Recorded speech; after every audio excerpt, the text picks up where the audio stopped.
Por que às vezes destruímos nossos próprios planos sem uma explicação aparente? Você já ouviu falar em comportamentos autossabotadores?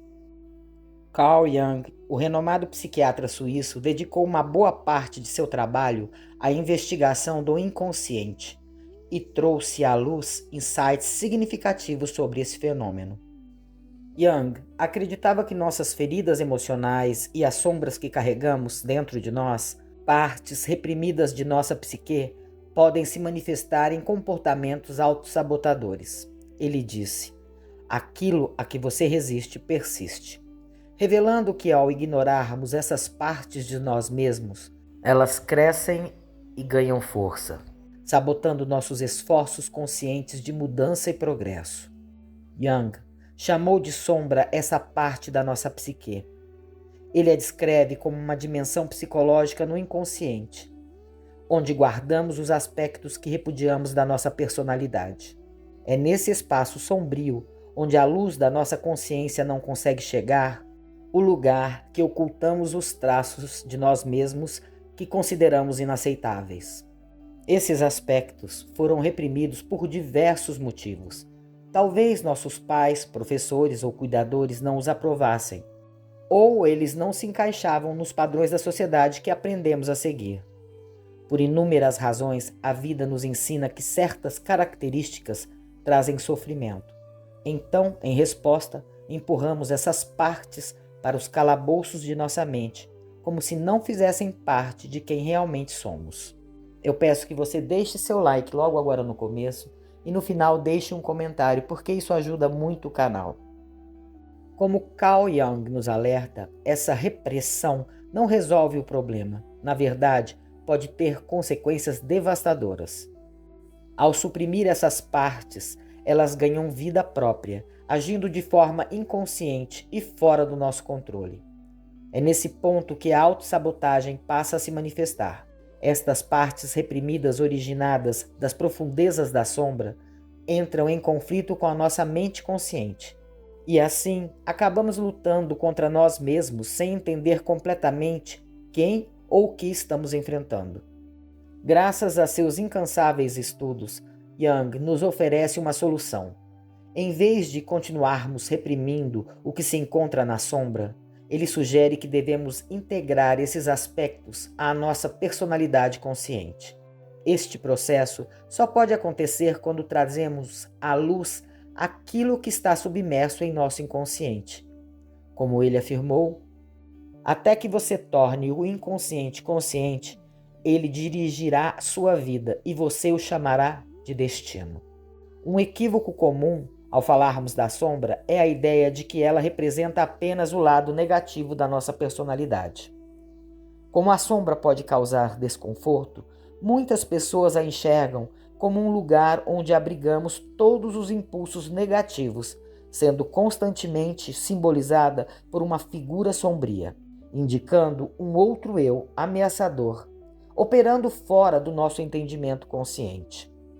Entretanto, a sombra é muito mais complexa do que isso. Ela funciona como uma área escura da psique, onde a luz da nossa consciência não penetra. Nesse espaço oculto, trancamos todos os aspectos da nossa personalidade que não estamos prontos para encarar ou integrar naquele momento, seja por traumas, necessidades emocionais não atendidas ou outras razões profundas. Quando falamos em trabalhar com a sombra e assimilá-la, não se trata de trazer a própria sombra à luz, mas sim os conteúdos que ela comporta. Esses conteúdos são apenas partes reprimidas de nossa personalidade que residem nesse espaço escuro. Da mesma forma que podemos retirar objetos de um armário escuro e trazê-los à luz, também podemos trazer esses aspectos de nós mesmos à superfície da consciência, onde deixam de estar sombreados. Não há nada intrinsecamente sombrio ou negativo nesses aspectos reprimidos. O problema surge quando eles operam fora de nossa consciência, causando conflitos internos devido à sua desconexão. É fundamental entender que quando essas partes são reprimidas, não estamos apenas lidando com traços isolados de nossa personalidade. Como Jung esclarece, os motivos inconscientes frequentemente prevalecem sobre nossas decisões conscientes, especialmente em questões de vital importância. Ao não trazermos esses elementos à luz, autorizamos que eles tenham um controle desproporcional sobre nossas escolhas e ações.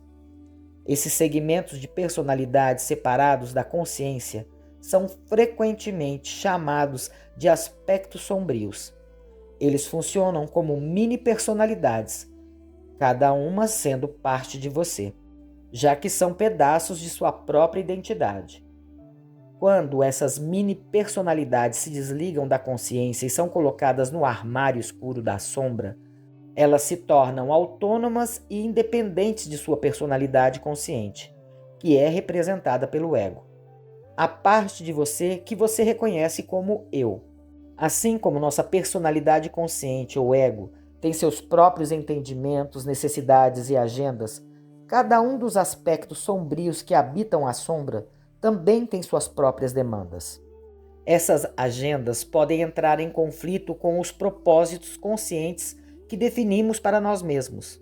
Quando os propósitos e objetivos da personalidade consciente entram em conflito com os propósitos e objetivos de um ou mais desses aspectos sombrios, isso pode causar uma grande confusão interna, gerando uma sensação de resistência.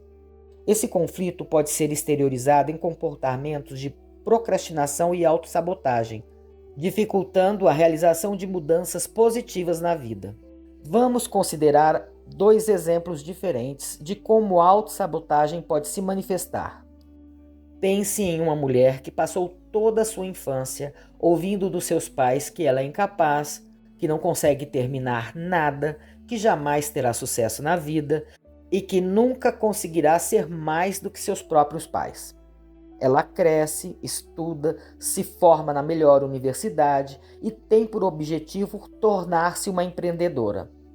Ela até tem muitos atributos que a fazem ter progresso em seus planos por algum tempo. Porém, do nada, tudo começa a dar errado, seja por investimentos errados, por sociedades inconvenientes ou até mesmo por procrastinação. Quantas são as pessoas que têm sorte na vida e tudo que começam deslancha por um tempo, e do nada tudo desmorona como um castelo de cartas. Pessoas que passam suas vidas pulando de projetos em projetos, sem nunca alcançar o sucesso tão desejado.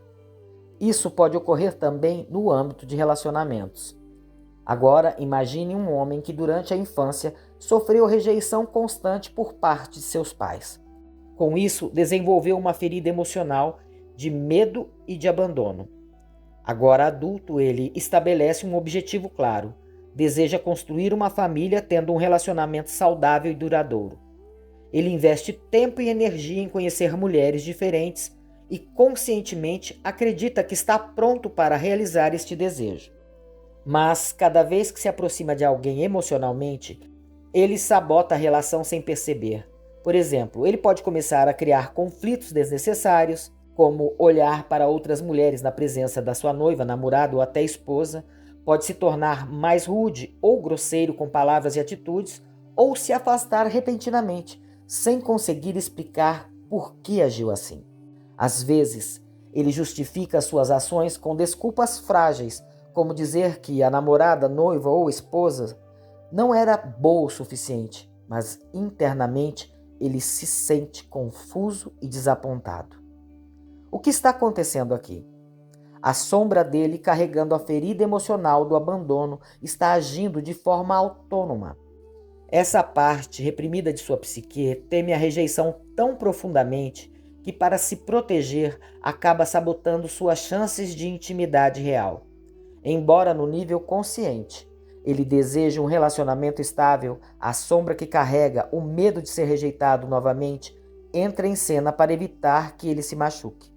Esse conflito interno impede que ele realize seu objetivo de formar uma conexão amorosa duradoura, mesmo que ele não entenda claramente por que isso acontece. Todo mundo carrega uma sombra, e quanto menos ela está incorporada à vida consciente do indivíduo, mais escura e densa ela é. Esses exemplos ilustram como aspectos sombrios podem interferir diretamente em nossos planos conscientes. A parte que carrega as feridas emocionais pode finalmente superar o ciclo de autossabotagem e permitir-se viver relacionamentos saudáveis ou um sucesso na vida. Mesmo que sua parte consciente deseje a independência total, a sombra dentro de você pode temer o isolamento. De forma inconsciente, essa sombra busca evitar esse cenário, sabotando seus esforços para concretizar seus planos.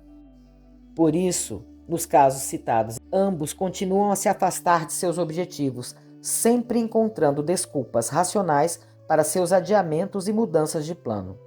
Entretanto, enquanto eles não enfrentarem e integrarem essa parte reprimida de si mesmos, onde os seus medos mais profundos, o de solidão, o de desejo de conexão, de sucesso, continuarão refém de um ciclo de autossabotagem, onde seus sonhos sempre parecerão inatingíveis, apesar de estarem ao seu alcance.